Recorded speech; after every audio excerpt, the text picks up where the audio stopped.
Como sempre, à terça-feira, na edição da noite, Maria João Avilés e Ricardo Costa. Boa noite aos dois, bem-vindos, muito obrigada. Maria João Avilés, começo por si, para lhe perguntar se concorda com este raciocínio de Pedro Passos Coelho.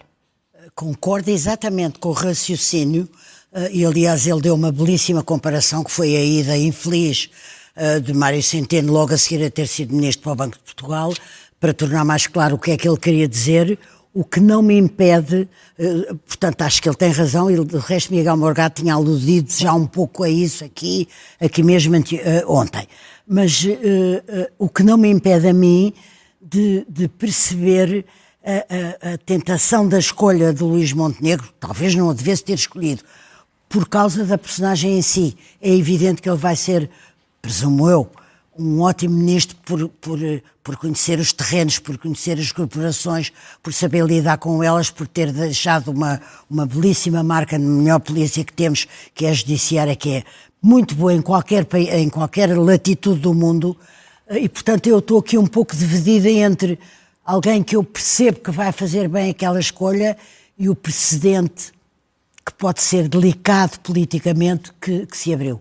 E também achas, Ricardo, que Luís Montenegro podia ter evitado... Três coisas muito rápidas sobre o Luís Neves. Primeiro, a escolha é muito boa do ponto de vista da potencial eficiência ou eficácia do Ministro da Administração Interna, porque ele não só tem autoridade, como tem autoridade sobre as estruturas policiais todas que vai comandar, como será seguramente uma pessoa com muita facilidade de estar no terreno, nas situações em que normalmente os ministros da Administração Interna, quando são mais frágeis, mais dificuldade têm, nomeadamente situações como são as dos fogos, ou o que aconteceu agora com as tempestades, e portanto isso parece-me evidente. Depois há uma derivada política que já foi muito referida, mas que não deixa de ser interessante e vale a pena ver, mais vale a pena sobretudo estar atentos nas próximas semanas, meses, que é ele tem uma posição bastante diferente de uma corrente, não é de toda a gente, nem é uma coisa que o Governo diga deliberadamente, mas de uma corrente do Governo que tem muito sobre o tema da insegurança. Não é só ele, o meu próprio Presidente da Câmara de Lisboa, ou seja, Luís Neves várias vezes desmentiu membros dos governos sobre temas da insegurança e desmentiu-o com a autoridade de ser um líder de uma polícia altamente respeitada em Portugal, e portanto vamos ver como é que isso vai funcionar ou não, ou vai ser interessante seguir. Depois há um tema que Pedro Passos Coelho levantou hoje, que é um tema relevante. É um tema relevante. Não é um tema novo, e é verdade, e eu concordo com Pedro Passos Coelho, no sentido em que acho que a democracia portuguesa devia evoluir para ter mais cuidado neste tipo de transições. Que atenção, que são, por exemplo, esta, que foi o caso de Mário Centeno, e estes casos até são interessantes porque todos eles tinham qualidades para os cargos, ou seja, Mário Centeno tinha mais do que qualidades para ser governador do Banco de Portugal, como Luís Neves tem mais do que qualidades para ser Ministro da Administração Interna, ou, por exemplo, a anterior Ministra, que caiu porque depois lhe faltavam outras qualidades, mas Maria Lúcia Amaral também fez uma transição que não se devia ter feito, ou seja, que levantava algumas questões, que saiu diretamente da Provedoria de Justiça para a Ministra da Administração Interna. Aliás, houve um dossiê que ela recebeu como Ministra a criticar a atuação policial na Rua do Bem Formoso que ela tinha iniciado enquanto provedora de Justiça. Portanto, o tema destas saídas diretas destes cargos levanta questões e nós, como democracia, nós agora estou a falar coletivamente, não em nome de todos, como é óbvio, devíamos evoluir para ter um pouco mais de cuidado nestas transições políticas. Fora isso, acho que a escolha é boa e acho que reforça o Governo. Vamos olhar também para um momento que há pouco recuperávamos desta tarde entre a Presidente da Câmara de Coimbra e o Ministro da Agricultura. Duas palavras. Eu acho que primeiro há uma coisa que é a consciência de um lugar público e das boas maneiras que se pedem à pessoa que exerce um lugar público e que tem as câmaras de televisão à frente. E mesmo a notícia que a Nelma leu há pouco, que repreendeu um ministro, os cargos públicos não é para se repreenderem publicamente uns aos outros. Eu penso que a Presidente da Câmara, que aliás toda a gente reconheceu um bom papel e difícil papel agora nas cheias do Mondego em Coimbra, na região dela, subiu-lhe qualquer coisa à cabeça, porque ela avança para o Ministro como se o quisesse matar. O que é que veio aqui fazer? E que não sei... Com as maneiras que qualquer pessoa se impressiona. Não pode ser, a política está nas ruas da amargura, as boas maneiras saíram de cena, também no universo político, havia que ter algum cuidado. Eu sei que à portuguesa acabou tudo muito em bem, aos beijos e aos abraços, eram amigos, não eram amigos, tratam-se não sei como, mas aqueles primeiros minutos são quase, como é que se diz, vexatórios, humilhantes, não era preciso, Sevilha à cabeça, não sei o quê. Pronto. Acho que o episódio em si não tem relevância, é um ótimo episódio As do ponto de más vista maneiras televisivo, têm. as imagens vão ficar, enfim, vai dar Mas memes. pegando no que dizia a Maria João Avilés agora no final, subiu à cabeça da Ana Abrunhosa? Não, há um ponto que é um bocadinho. há um ponto que é relevante e que repito também, vai ser interessante ver sei como se é que vai estava correr, a- que é, de repente nós vamos ter.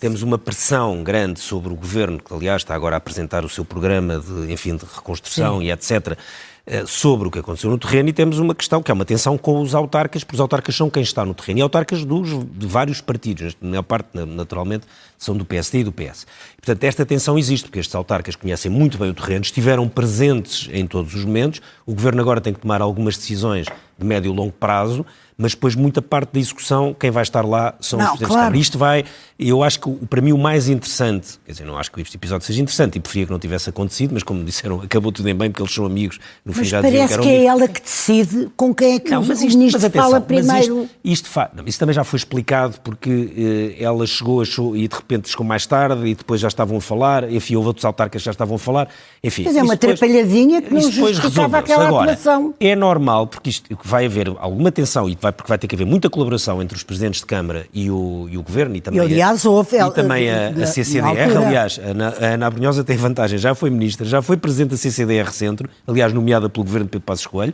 e agora é presidente da Câmara de Coimbra. Portanto, ela conhece todos estes degraus, se quisermos, da estrutura do Estado. E, portanto, é normal que haja algum choque agora entre estes níveis e entre personalidades. E a personalidade dela é bastante forte. A do ministro Nós estamos também. a falar de uma atitude pública. Agora, isto é uma coisa que aconteceu, siga, tipo, daqui, como eu digo, nem vale a pena falarmos isto com o mais Ricardo Araújo Pereira no domingo vai fazer um festim com isto, naturalmente, entre outras coisas. Agora, sinceramente, acho que daqui a uns tempos já ninguém se lembra disso. Nada, escusamos de falar. Olhamos ainda para o primeiro encontro entre António José Seguro e Luís Montenegro, que aconteceu hoje. Maria João Avilés, muito pouco se O sabe. primeiro da acho que fase foi- da era do silêncio. Não, eu Entramos acho na que era foi do muito silêncio. interessante. Pode revelar Muito o- interessante porque o presidente eleito é uma pessoa serena, silenciosa e que gosta de política. E estas três coisas explicam ou antecipam o comportamento político que ele possa vir a ter no exercício do seu cargo. Luís Montenegro também é o que se sabe, não é uma pessoa que procura as câmaras, que faça desabafos, comentários a toda a hora, etc. E, portanto, eu até tinha dito ao Ricardo ontem ou hoje, não vamos saber nada, porque eles não vão dizer. Não vão dizer, cultivam um pouco, não é o secretismo, cultivam uma outra É a maneira forma de de ser estar dos na dois, política. Não, mas a maneira de ser, claro, mas essa maneira de ser leva-os a apreciar estar na política de uma maneira outra. Que se pode estar na política cumprindo, mas com um pouco mais de distância, de recato, de gravitas, etc. Portanto, hoje foi já uma antecipação daquilo que eu acho. Foi uma formalidade, mas já com simbolismo. Não, eu acho que isto teve simbolismo, que, repito, não é pelas notícias, não soube nada, Sim. é porque mostra aqui A a presidência de Marcelo Rebelo de Sousa está a acabar e temos de entrar numa outra fase. Passamos Exato. da fase, se quisermos, do barulho para a fase do silêncio, Claro, é ou do verdade. longo silêncio. Ok, há quem vai achar um longo bocejo também, é possível, porque vai ser um período, obviamente, diferente deste ponto de vista. Atenção, eu acho que, não acho e tenho a certeza, que haverá divergências e haverá algumas divergências que são públicas e que serão manifestadas publicamente, nomeadamente através de discursos e declarações Não, claro, que quer o Presidente da República, com quer o Primeiro-Ministro vão fazer. não são mudos. E vai ser sobretudo isso, ou seja, vai-nos transportar para uma coisa à qual nós já não estávamos habituados. Eu acho que vai ser essa... Nada. Mas eu não sei se tenho tempo, eu gostava de Tem, dizer... João. Não, eu gostava de dizer que nós vamos esperar, talvez, quer dizer, acho que pode acontecer o país estar perante um presidente a quem talvez não atribuísse ou grandes empenhos políticos, ou grande vontade de intervenção política, ou uma pessoa mais distanciada, os 10 anos foram muito longos, etc. E eu acho que ele vai estar, com certeza, muito preocupado com... Ele falou muito de estabilidade. Não há nada que gere, neste momento, mais instabilidade do que o governo não poder governar e haver, sobretudo, uma das razões que não pode governar, porque há três blocos partidários de pesos quase iguais que geram, por si próprios, a sua existência no Parlamento ao mesmo tempo, gera instabilidade. E eu talvez não me enganasse totalmente se visse que António José Seguro pode ser tentado a criar condições políticas e institucionais para haver uma evolução no sistema partidário português. Uma evolução. Não é uma mudança, não é uma revolução. Você podem perguntar-me, mas como, em que é que está a pensar? É o problema dele, ele sabe com certeza, é político. Não foi por acaso que disse a palavra estabilidade muitas vezes, e o que o espera é muito difícil, porque o governo não tem nenhuma veia reformista, já se percebeu. A reforma laboral já morreu ou está agonizante. E isso não é só culpa do governo, é culpa da instabilidade permanente em que vive o Parlamento, porque há 3 forças, não há uma maioria, há 3 forças que pesam o mesmo. E, portanto... O que é que o Presidente pode fazer quanto a isso? Não, exatamente, eu estava à espera que me fizessem essa pergunta e eu não tenho uma resposta aqui de uma equação, nem ele vai demitir, não vai com certeza, há uma coisa que ele não vai com certeza fazer, que é a convocação de eleições, como Marcelo Rebelo de Sousa fez 3 vezes, mas se repararmos, foi António Costa que se ocupou disso, foi-se embora e provocou eleições e pediu-as. O Luís Montenegro desta mesma... Aí não pediu, aí neste caso, atenção, neste caso foi até aliás para o Conselho de Estado e houve um empate no Conselho de Estado e o Presidente é que desempatou a favor de eleições. Atenção. Mas o que eu estou a pretender dizer é que Marcelo transferiu um pouco para os seus primeiros ministros a escolha de haver eleições em vez de ter dito não há eleições. O país não pode estar permanentemente eu acho que, aliás, eleições. o que o Presidente quis, o Presidente Marcelo quis eleições porque achava que elas clarificavam. Bem, de alguma forma clarificaram as duas, houve eleições antecipadas. Eu sei. Umas acabaram por dar uma maioria absoluta e outras ao PS e as outras viraram para o PSD. Sim. Criaram clarificações. Mas isto é para dizer que tenho quase a certeza, quer dizer, parece-me, pelo que conheço da forma mentis, da forma de estar política, da maneira como ele vê o país neste momento, do presidente eleito, é não haver eleições e tentar criar condições políticas e institucionais para acabar com a estabilidade. Eu tenho muita dificuldade em antecipar o que será, num ponto concordo, acho que António José Seguro fará tudo para que a legislatura se cumpra. Se vai ter condições para isso, se os partidos vão querer, nomeadamente o governo que vai querer ficar até ao fim ou não, é um tema, eu penso que sim, mas ninguém pode garantir. Não, eu também não estou a garantir, estou a dizer que é como eu vejo ou como eu antecipo este mandato. Até por contraste com o anterior. Eu acho que do ponto de vista comunicacional é evidente que vamos ter uma mudança, sim, um mas também do ponto muito de mais vista próximo político. ao que era Cavaco Silva. Acho que, por exemplo, acho que António José Seguro nunca deixaria tanto poder nas mãos dos seus primeiros ministros de decisões e de quererem... Acho que ele vai ser mais político do que o que se pensa. Já temos muito pouco tempo e como se assinalam hoje os 4 anos da guerra na Ucrânia, pedia uma nota final a cada um. Eu a nota que faço acho que há bocadinho na entrevista do Ministro Costa Reis, Paulo Rangel, já ficou claro que há uma parte dos custos no sentido lato do termo, não é no sentido literal, do que não há custo pior do que a guerra para quem está a passar por ela, mas depois, a paz quando chegar, e esperemos que chegue nos próximos meses, vai trazer para os vários países europeus e para as opiniões públicas europeias uma série de custos ao qual a maior parte das opiniões públicas e dos governos não estão preparados.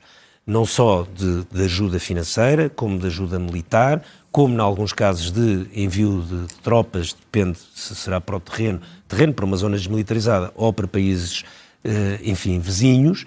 E esse tema, politicamente, o tema estrutural da paz e das garantias de paz na Ucrânia, que vão ter que ser garantidas uma parte por forças europeias, é um tema que vai ser politicamente mais sensível do que muita gente está a antecipar. Eu então vou repetir uma coisa que disse aqui há uns meses, que é assim, a guerra só acaba quando o Putin desistir dela. E ele não pode desistir porque está em causa a sua sobrevivência política. Se nós repararmos, a Europa vai na enésima improdutiva sanção. Putin não só... Trump não só não gosta de Putin, como não respeita, como hoje nas Nações Unidas, os Estados Unidos abstiveram-se ou votaram contra uma homenagem que se fazia, uma coisa elegante que só se assinavam aquilo se o Zelensky tirasse que a devolução do território ocupado. Então, se não são negociações, então são o quê? Todas estas negociações têm sido uma farsa. Isto é uma guerra política e só acaba quando o Putin desistir, e ele não vai desistir, portanto não acaba. É a causa do início e o obstáculo do fim, disse hoje Zelensky. Muito obrigada, Ricardo Costa, Maria João Avilés. É o único que quer acabar com a guerra, é ele. Obrigada.